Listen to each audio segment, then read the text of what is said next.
South ఇండియాలోనే biggest sorry store మన Varahi silks మన విజయవాడ ఎంజీ రోడ్లో ప్రారంభం.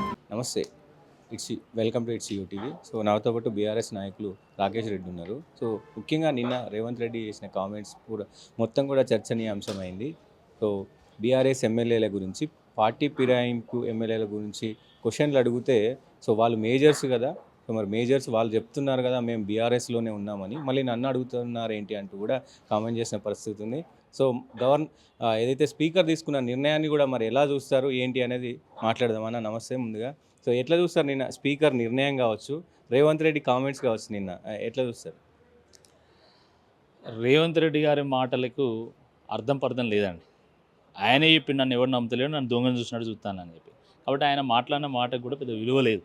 ఆయన ఏది పడితే అది మాట్లాడతాడు.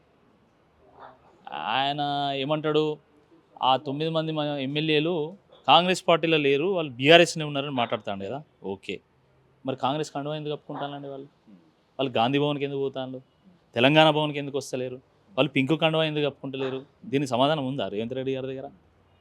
మైక్ ఉంది కదా అని ఏది పడితే అది మాట్లాడుతావు. కాబట్టి ఆయన మాటలకు విలువ లేదు. ఒక నాయకుడు ఏదైనా ఒక మాట మాట్లాడినంటే దానికి వెయిట్ ఉండాలి. అంతే తప్ప ఎట్లా పడితే అట్లా మాట్లాడడం, ఏది పడితే అది మాట్లాడితే ఎవడు అల్కదక్కువడు అని అనుకుంటారు అంతే. గతంలో ఆయన మాట్లాడుతూ అంటే మేము బీఆర్ఎస్ పార్టీలోనే ఉన్నామని వాళ్ళు చెప్తుంటే మా పార్టీలో లేరు అని బీఆర్ఎస్ పార్టీ చెప్తుంది, ఇది ఎక్కడ విడ్డూరం అంటున్నాడు. రాష్ట్రంలో అన్నం తిన్న ప్రతి ఒక్కరికి తెలుసు వాళ్ళు కాంగ్రెస్ పార్టీలో చేరినని.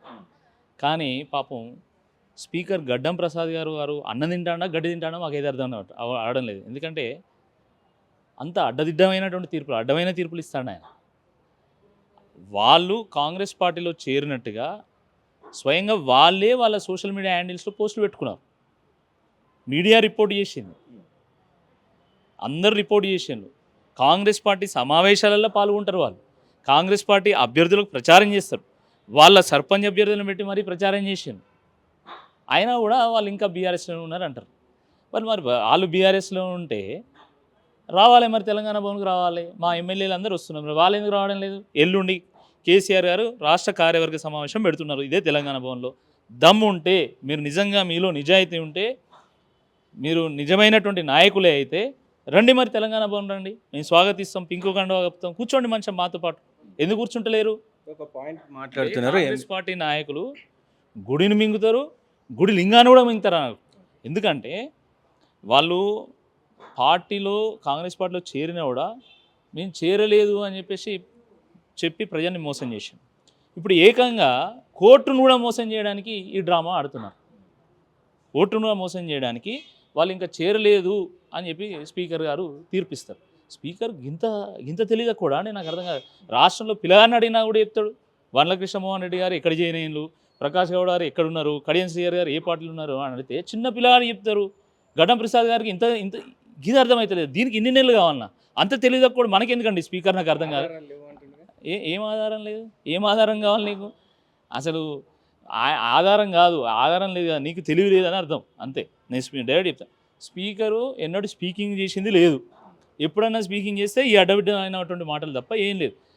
ఆయనకు అంత ఇంటెలిజెన్స్ లేకపోతే ఆర్టిఫిషియల్ ఇంటెలిజెన్స్ను వాడైనా వీళ్ళు ఏ పార్టీలో ఉన్నారో కనుక్కోనాలి. ఏని అడిగినా కూడా చెప్తుంది. ప్రకాష్ గౌడ్ గారు ఎక్కడున్నారు, కడియం శ్రీహరి గారు ఎక్కడున్నారు, లేకపోతే తెల్లం వెంకట్రావు గారు ఎక్కడున్నారని ఏఐ స్పీకర్ను అడిగినా కూడా అదే సమాధానం చెప్తుంది. అందుకని స్పీకర్ను పక్కన ఒక ఏఐ స్పీకర్ పెట్టుకోవాలి. ఆయన వాళ్ళు స్పీకర్కి చెప్తున్నది ఏంటంటే, ఒకవేళ నిజంగా మేము పార్టీ మారినట్టు మీరు అనుకుంటే సభ్యత్వం బీఆర్ఎస్లోనే ఉంది, నెలకు 5,000 రూపాయలు కట్ అయిపోతుందని కూడా చెప్తున్నారు కదా. అన్ని సాంకేతిక కారణాలండి, ఇవన్నీ చిల్లర మాటలు. ఇవన్నీ కూడా నువ్వు డైరెక్ట్ పోయి కాంగ్రెస్ కండువా కప్పుకొని ఎందుకే ఇవన్నీ మాటలు? లేదు ఇది కాంగ్రెస్ కండువా కాదు, 3 రంగులు అందరైనా వాడచ్చు అంటే 3 రంగులది మరి జాతీయ జెండా అది. మరి మీరు ఎందుకు వాడుతున్నారు కాంగ్రెస్ పార్టీ వాళ్ళు జాతీయ జెండా కలర్? వేరే కండువాగా మార్చుకోండి, మీరు మీ జెండా మార్చుకోవాలి. కాంగ్రెస్ పార్టీకి నాయకులకు మేము సూచిస్తున్నాం. అసలు మీకేం సంబంధం? అసలు గాంధీకి మీకు ఏం సంబంధం? అసలు మీరంతా నకిలీ గాంధీలు కదా, వీళ్ళు అసలైన గాంధీలా? వీళ్ళు రాహుల్ గాంధీ, ఇందిరాగాంధీ, సోనియా గాంధీ, అసలు వీళ్ళకి గాంధీతో సంబంధం ఉందా? మరి గాంధీ పెట్టినటువంటి పార్టీని మీరు ఎందుకు అడ్జస్ట్ నాకు అర్థం కాదు. మీరు ఆ జెండా మీ జెండాని ఎందుకంటాను? మీరు మార్చుకోండి, మంచిగా వేరే జెండా పెట్టుకోండి, ఓ పచ్చ కలర్ జెండానో ఓ నీలం కలర్ జెండానో పెట్టుకోండి, అప్పుడు తేలుతుంది. అది 3 రంగులు ఎవరైనా వాడొచ్చు కాబట్టి వాళ్ళు వాడుతున్నారు. ఈ దేవుని కలర్ ఏందండి ఈ అడ్డదిడ్డమైన దమ్ము ఉంటే శాతనైనోడైతే వీళ్ళు మా పార్టీలో చేరిండ్రు, నేను రాజీనామా చేపిస్తాను, మేము ప్రజల దగ్గర పోతాం, ప్రజా తీర్పును కోరుతామనాలే. అంటే చాతగాని యూజ్లెస్ పీపుల్ వీళ్ళంతా కూడా యూజ్లెస్ ఫెలోస్. ఏం చెప్తారు అసలు 9-10 మంది అటు పోయినారు అనేది ఒకప్పుడు అంటే సోషల్ మీడియా హ్యాండిల్స్లో మొత్తం కూడా ప్రచారం అయింది. ఇప్పుడు వెనుకకు తగ్గడానికి మెయిన్ కారణం ఏమై ఉంటుంది ఏంటి అసలు? ఏముందండి, గ్రామ పంచాయతీ ఎన్నికల్లో మొత్తం బట్టబయలైపోయింది. గ్రామ పంచాయతీ ఎన్నికల కోసము బహిరంగ సభలు పెట్టిండు రేవంత్ రెడ్డి గారు. ఈ దేశ చరిత్రలో ఒక గ్రామ పంచాయతీ ఎన్నికల కోసము బహిరంగ సభలు పెట్టినటువంటి ఏకైక నాయకుడిగా ముఖ్యమంత్రి రేవంత్ రెడ్డి గారు చరిత్రకు ఎక్కిండు. ఆయన కోట్ల రూపాయలు కుమ్మరిచ్చిండు, మంత్రులు తిరిగిండ్రు, బీసీ రిజర్వేషన్లు అన్నారు, ఏవేవో హామీలు ఇచ్చిండు. అయినా కూడా ప్రజలు 2 చెంపలు వాయించిండు. నేను ఎందుకంటున్నా అంటే, నువ్వు అధికారంలో ఉండి కూడా కనీసం 50% సీట్లు గెలవలే, ఇంకా నువ్వు ఏంది అసలు?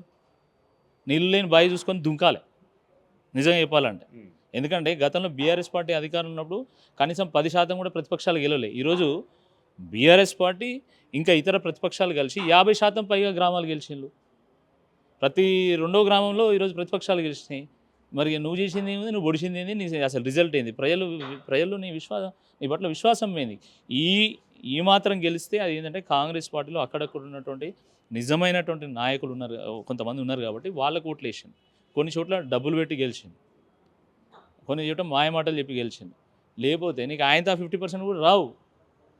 సో ఏంటి బీఆర్ఎస్ కార్యాచరణ ఏంటి? ఈ 10 మంది పైన మరి ఎలా ముందుకెళ్తుంది? స్పీకర్ ఏమో సంబంధం లేదు, బీఆర్ఎస్లోనే ఉన్నాడు అంటుండు. మరి బీఆర్ఎస్ ఎట్లా డిఫెండ్ నాకు చేయాలి? అర్థం కాదు. రాజ్యాంగ స్థానంలో ఉండేవారు రాజ్యాంగాన్ని కాపాడాల్సింది పోయి, రాజ్యాంగ స్ఫూర్తిని కాపాడాల్సింది పోయి, రాజ్యాంగంలో 10th షెడ్యూల్లో ఉన్నటువంటి పార్టీ ఫిరాయింపుల చట్టము దాని స్ఫూర్తిని కాపాడాల్సింది పోయి, తానే ఈరోజు రాజ్యాంగ స్ఫూర్తికి ఈరోజు తూట్లు పడడం ఏదైతుందో చాలా దురదృష్టకరం అండి. స్పీకర్ పొజిషన్ అనేది చాలా ఉన్నతమైనటువంటి పొజిషన్. అది పార్టీలకు సంబంధం లేనటువంటిది. అది రాజ్యాంగాన్ని కాపాడాల్సినటువంటి బాధ్యత వాళ్ళ మీద ఉంటుంది. కానీ ఆ బాధ్యతను తప్పించుకొని ఒక గల్లీ లీడర్ లాగా ఈరోజు గడ్డం ప్రసాద్ గారు వ్యవహారము చాలా దురదృష్టంగా, అది చరిత్రహీనుడుగా ఆయన మిగిలిపోతాడు అంతే. డిఫెండ్ ఎట్లా చేయబోతున్నారు మరి 10 మంది మీద బీఆర్ఎస్ పార్టీ? ప్రజల్లో పోతామండి మేము. మీరు కోర్టులను మోసం చేయొచ్చు కాక, మీరు రాజ్యాంగాన్ని తూట్లు పడవచ్చు కాక, కానీ ప్రజల్ని మీరేం చేయలేరు. అంతిమంగా ఎవరు కాపాడలేనప్పుడు ప్రజలే ప్రజాస్వామ్యాన్ని కాపాడుతారు, అంతే కదా. ఏ కోర్టు కాపాడలేనప్పుడు, ఏ వ్యవస్థ రాజ్యాంగాన్ని కాపాడలేనప్పుడు, ప్రజాస్వామ్యాన్ని కాపాడలేనప్పుడు తప్పకుండా ప్రజలే కాపాడుకుంటారండి. మీరు ఏం చెప్తారు ఈ 10 మంది ఎమ్మెల్యేలకు సంబంధించి నియోజకవర్గ ప్రజలకు మీరు ఏం చెప్తారు? నియోజకవర్గ ప్రజలు ఎప్పుడైనా ఎమ్మెల్యే కలిస్తే అసలు నువ్వు ఏ పార్టీలో ఉన్నావని అడగాలి ఫస్ట్. నువ్వు ఒకటే క్వశ్చన్, ఇక రెండో క్వశ్చన్ లేదు. నువ్వు బీఆర్ఎస్ ఉన్నావా, కాంగ్రెస్ ఉన్నావా, ఫస్ట్ ఇది అడగాల.